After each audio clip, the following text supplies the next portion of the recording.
Selamat datang di Jalan Bareng Podcast. Hidup adalah perjalanan yang penuh lika-liku, namun selalu ada cara untuk menikmatinya.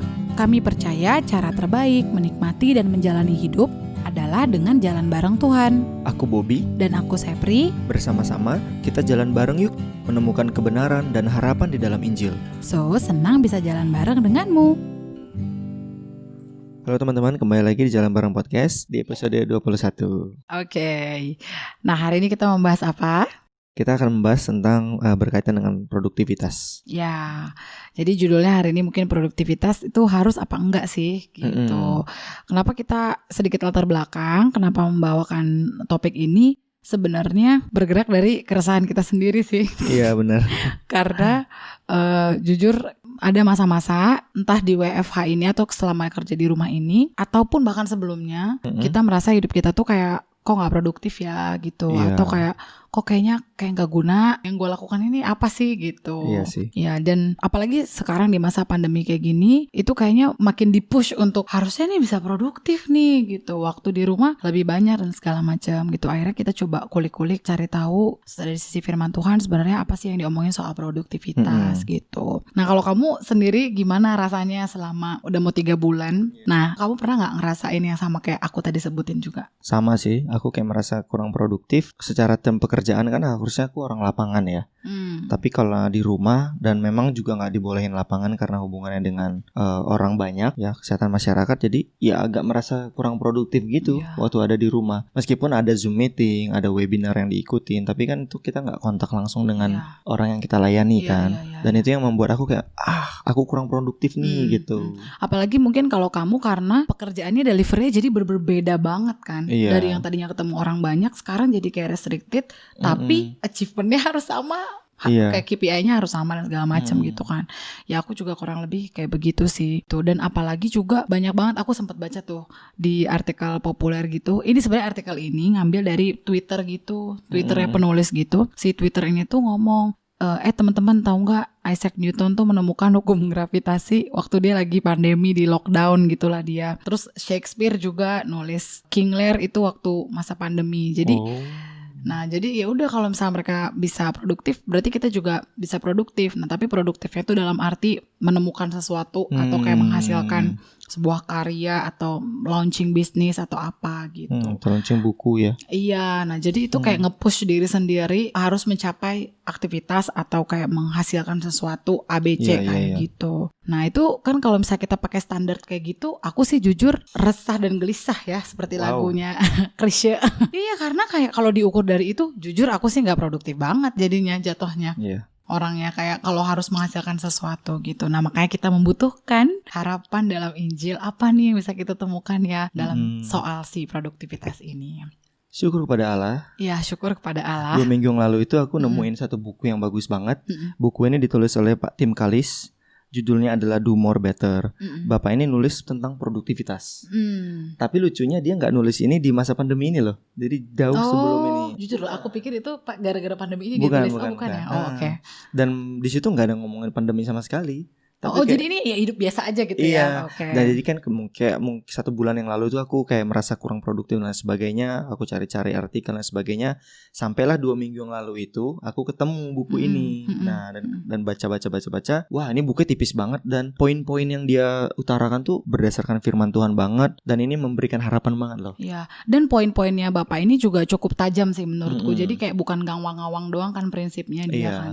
Ya, waktu aku share kamu kan kayak kamu, wah ini mind blowing banget, ini new perspektif banget nih gitu ya. Iya, betul. Dan tentunya memberikan harapan karena harapan juga Tuhan buat di kita. Dalamnya kan. Yes, betul banget. Nah, di situ di introduction-nya dia bilang, kita nggak akan langsung ngomongin hal teknis di sini. Tapi aku mau menyampaikan hal-hal basic, hal-hal yang fundamental yang menjadi basis kita berdiri waktu kita ngomongin productivity gitu. Jadi bukan kita akan berbicara tentang tipe-tipe aktivitas apa yang tuh kita katakan produktif. Bukan kayak checklist gitu ya. Bukan kayak checklist, bukan. Nah, jadi di introduksi itu dia membuat ada semacam productivity catechism atau katekismus produktivitas gitu ya, kalau bahasa Indonesianya gitu. Nah, dia ada 6 poin dan kita nanti mungkin akan sharing ganti-gantian ya. Nanti. Kita elaborate. Dan ini kaya banget sama ayat-ayat firman Tuhan, dan mungkin nanti teman-teman bisa buka Alkitab untuk melihatnya nanti ya. Nah, yang pertama di katekismusnya itu dia bikin pertanyaan gitu. Kenapa sih Allah menciptakan kita? Nah, jawabannya adalah untuk diri Allah itu sendiri, yaitu mempermuliakan dirinya. Dan itu bisa kita lihat di Roma 11 ayat 36. Sebab segala sesuatu adalah dari Dia dan oleh Dia, dan kepada Dia, bagi Dialah kemuliaan sampai selama-lamanya. Gak ada kan manusia yang gak diciptakan oleh Allah? Iya, ya. Betul. Waktu kita percaya kita diciptakan oleh Allah, pasti tujuan hidup kita pun untuk mempermuliakan yang mencipta kita. Iya, benar. Nah, terus dia lanjut ke pertanyaan kedua.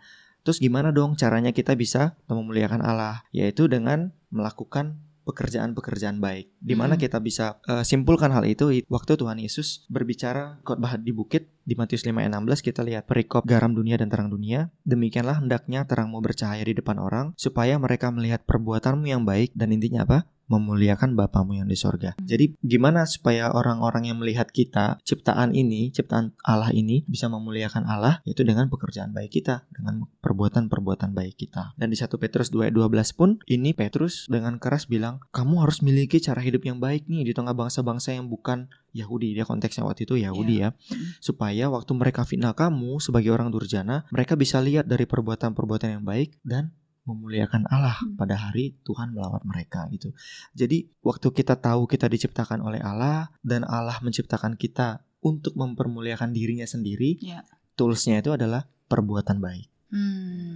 Nah, kalau kayak begitu berarti bisa kita simpulkan apa itu pekerjaan baik atau perbuatan baik. Berarti perbuatan baik itu adalah sesuatu atau pekerjaan atau kegiatan yang memuliakan Allah, bring glory to God, seperti tujuan hidup kita.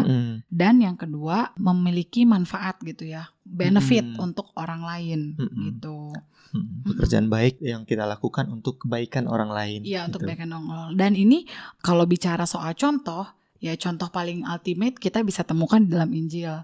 Ya kan, Kristus adalah sosok pribadi yang hidupnya satu memuliakan Allah, udah paling pasti banget.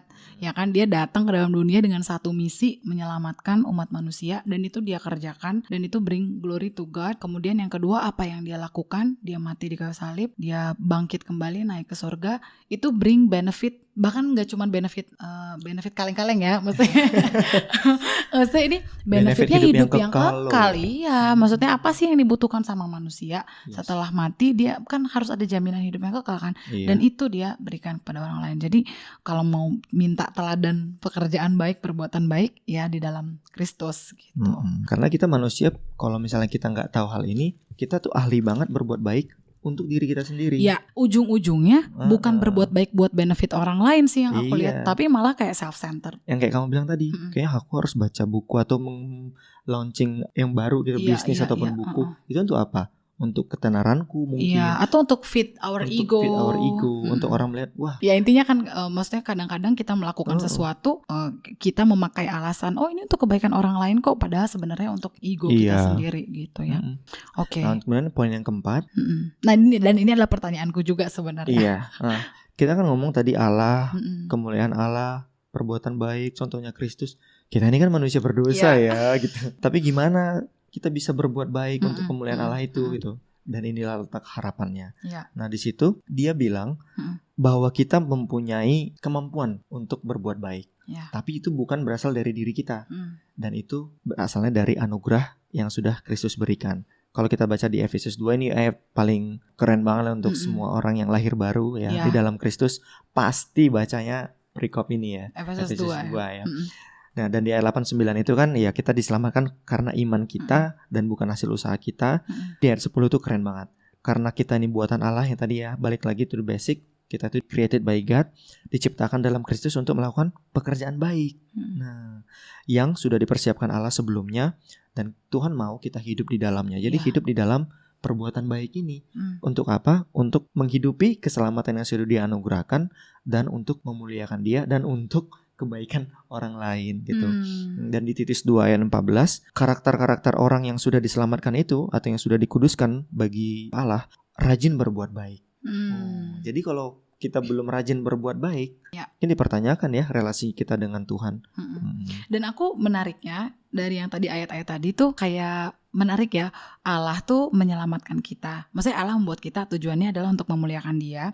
Dia tahu kita nggak bisa, terus Dia kasih anugerahnya supaya kita bisa memuliakan Dia. Jadi kayak semuanya tuh ya dari Dia aja gitu. Benar lagi, balik lagi Roma 11 ayat 36 tadi ya. Iya, maksudnya dari Dia, memang benar-benar oleh Dia, dari Dia dan untuk Dia lagi gitu. Kayak gitu sih. Dan kalau bicara soal perbuatan baik, kadang-kadang kan pertanyaan kita juga berikutnya adalah di area apa aja ya gitu aku harus menunjukkan atau harus melakukan perbuatan baik gitu. Nah ini kadang-kadang juga suka jatuh pada mengkotak-kotakan.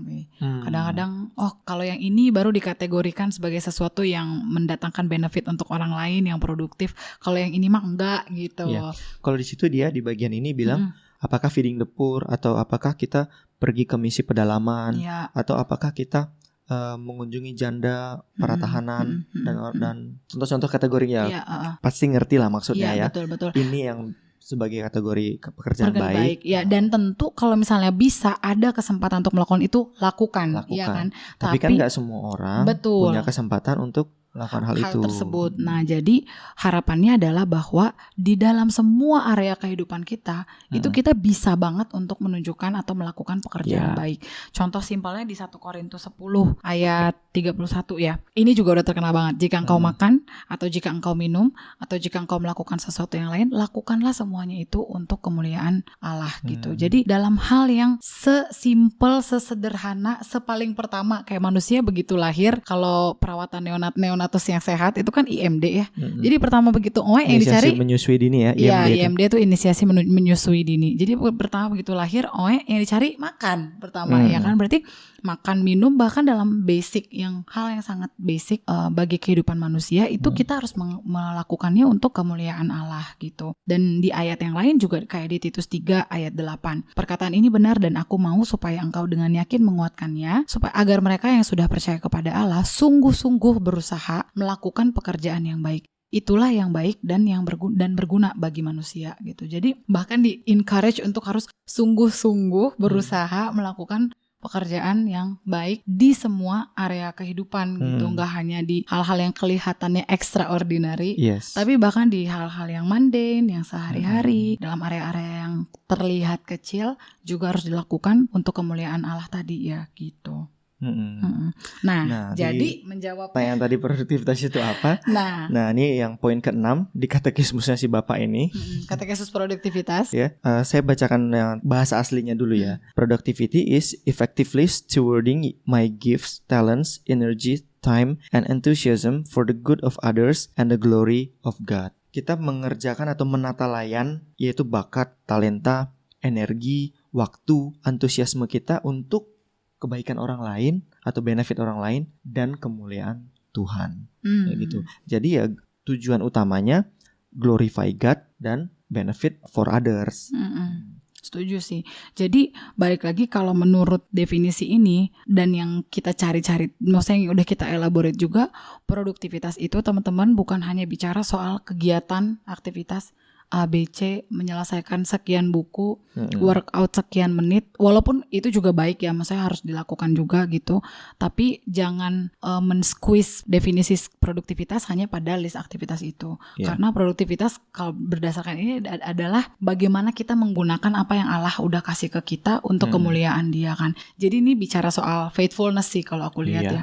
Produktivitas itu bicara soal gimana kita setia dalam perkara-perkara yang kecil. Dan untuk lagi-lagi balik lagi ke relasi ya jadinya ya. Iya. Relasi dengan Allah. Benar, gimana relasi kita dengan Tuhan kita maintain, karakter kita juga bertumbuh, kita melayani orang-orang terdekat kita gitu ya. Nah, jadi menurut kalau udah kita pelajari ini semua, kira-kira di masa karantina ini, PSBB ini harus produktif apa enggak nih? Harus, bener ya. Jadi kadang-kadang soalnya ada nih yang bilang, udah ini kan bukan perlombaan produktivitas, tapi ujungnya malah jadi terlalu laid back gitu, terlalu santai, akhirnya nonton kebanyakan, makan kebanyakan. Iya, jadi kayak self pleasure ya, maksudnya memuaskan diri sendiri, dan itu juga ekstrim yang nggak baik sebenarnya. Dan yang kita mau kasih sharing ke teman-teman adalah harus produktif nggak? Harus menurut kita. Dan bisa nggak produktif? Bisa gitu. Nah, tetapi perspektif terhadap produktivitasnya ini yang harus berubah dan diterangi di dalam Injil ya gitu. Jadi bukan hanya list aktivitas tadi balik lagi, tetapi kesetiaan dalam melakukan hal-hal kecil untuk mendatangkan kemuliaan bagi Tuhan dan kebaikan bagi orang lain. Jadi misalnya siapa sih orang lain yang mungkin baginya kita hadir gitu untuk melakukan perbuatan baik. Ya mungkin orang terdekat di rumah kita yang waktu kita sekarang masih di stay at home ini ya. Ya mungkin orang tua kita, anak-anak kita, mungkin ada yang baru punya anak. Ya mungkin kayak kamu lah pengalaman ya sebagai berumah tangga, mungkin menyusui anak, memberikan makan anak, ganti popok, menggiling MPASI ya, menyaring makanan ya ampun itu. Aku mengerti perasaan ibu-ibu yang lagi MPASI sekarang gitu. Itu kamu lakukan untuk benefit anak kamu, dia mendapat nutrisi yang baik, sehat, tumbuh, dan kamu melakukan untuk kemuliaan Tuhan, itu sudah produktif banget loh. Iya benar. Dan itu tuh bernilai loh di hadapan Tuhan gitu. Kadang-kadang kita melihat besar kecilnya sebuah kegiatan tuh dari berdasarkan standarnya dunia gitu. Tapi kalau kita melakukan itu di hadapan Tuhan aja gitu ya, itu tuh berharga sih.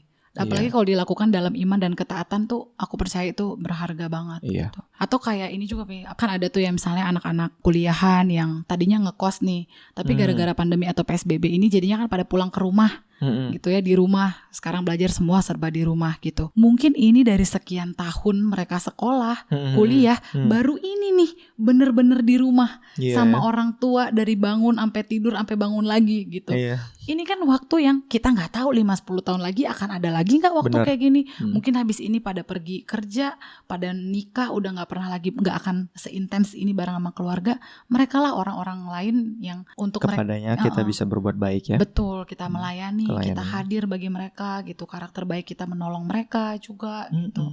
Dan itu produktif. Maksudnya jangan pernah bilang hidup kita tuh sia-sia gak guna gitu. Kalau kita lakukan di dalam iman bahwa yang kita kerjain ini tuh bernilai kok di mata Allah kayak gitu. Cuman balik lagi, kalaupun misalnya punya kesempatan untuk tadi kayak bikin bisnis baru, bikin buku baru, atau mulai menulis blog.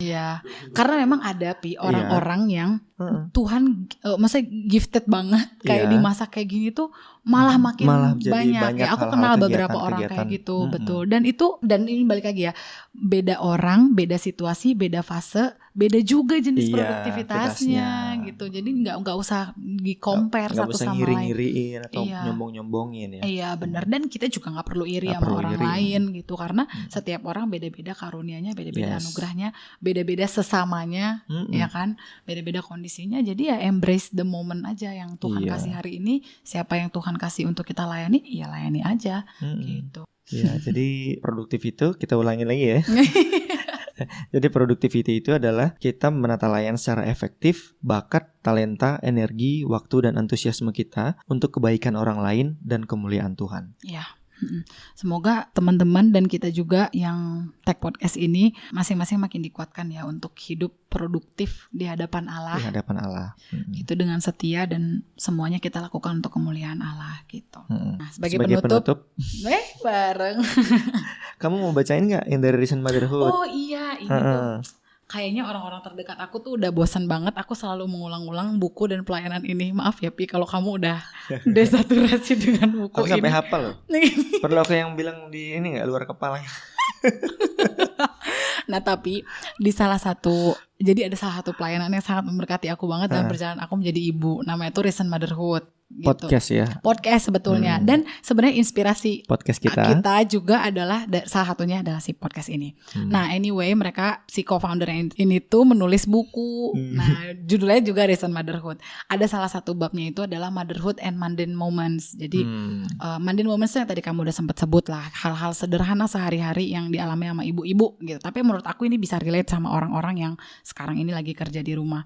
Terus ada satu line yang ditulis sama si penulisnya tuh gini, there is no mundane moment too small for God's glory to shine through it.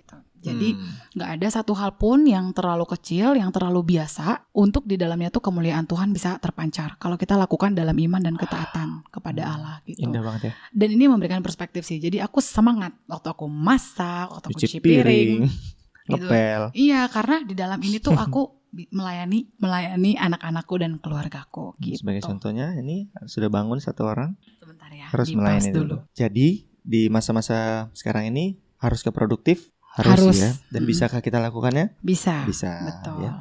Jadi dari hal yang paling kecil sekalipun sampai mungkin hal yang besar sehingga banyak orang yang bisa lebih diberkati, lakukanlah itu untuk kemuliaan Tuhan dan dengan aim semoga ada orang yang mendapatkan kebaikan dari ini dan mereka pun memuliakan Tuhan untuk melalui pekerjaanku ini.